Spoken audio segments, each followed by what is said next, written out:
The next speaker is Mr. Vaiko. Sir, you have 3 minutes. How many minutes, sir? 3 minutes, sir. The allotted time is 3 minutes for you.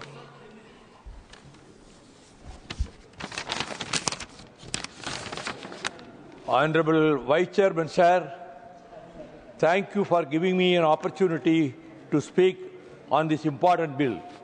This legislation is attempting to replace 4 earlier acts relating to immigration, but it has been loaded with overriding powers. If you see class 3 of the bill, it gives unbridled powers to the immigration officers.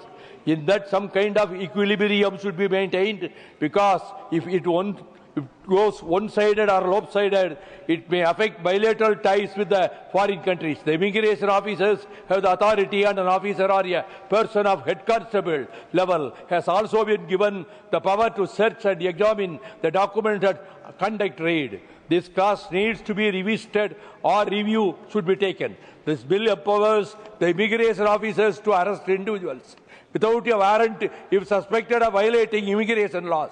This provision raises significant concerns about potential misuse, arbitrary detentions, and infringements on individual freedoms. At the international stage, we are seeing how our citizens are being deported back to India from the US in handcuffs, in chains, without human treatment or dignity. Since January 2025, 636 Indian nationals were deported from USA to India, but the treatment meted out to devotees handcuffing, and even sick deportees were asked to remove their turbans. Women and children were also not spared while deporting from USA to India. During transit for taking food and other necessities, like going to toilets, the deportees had to face untold misery. They were treated inhumanly, violating the International Convention for deporting illegal immigrants from one country. With the US President, Mr. Donald Trump, our Indian national deportees' hands were in shackles, and not a word of condemnation uttered by Mr. Modi, either during the US visit or after that. We strongly condemn this sort of attitude by the union government when our Indian nationals were treated so inhumanly against all basic norms of natural justice and international conventions. When the Citizenship Act, CAA, was enacted, we insisted that a provision should be made for conferring citizenship to migrants from Sri Lanka who are of Indian nationals, the Indian national origin. The present bill also does not address the regulation of Tamil refugees in India who have come from Sri Lanka during the ethnic civil war.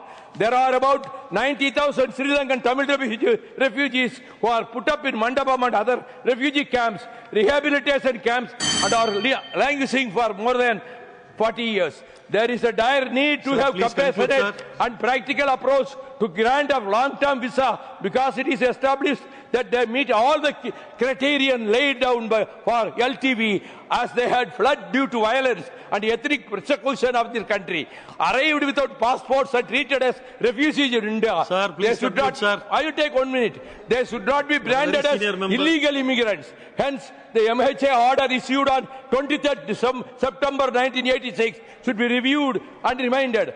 Before I conclude, I would therefore urge upon the Honorable Home Minister that they may be allowed to apply for Indian citizenship or LTV status based on the provisions of the Citizenship Act to resolve their current challenges, as they are languishing in the camps and outside for more than 40 years. Thank you, sir. Thank you.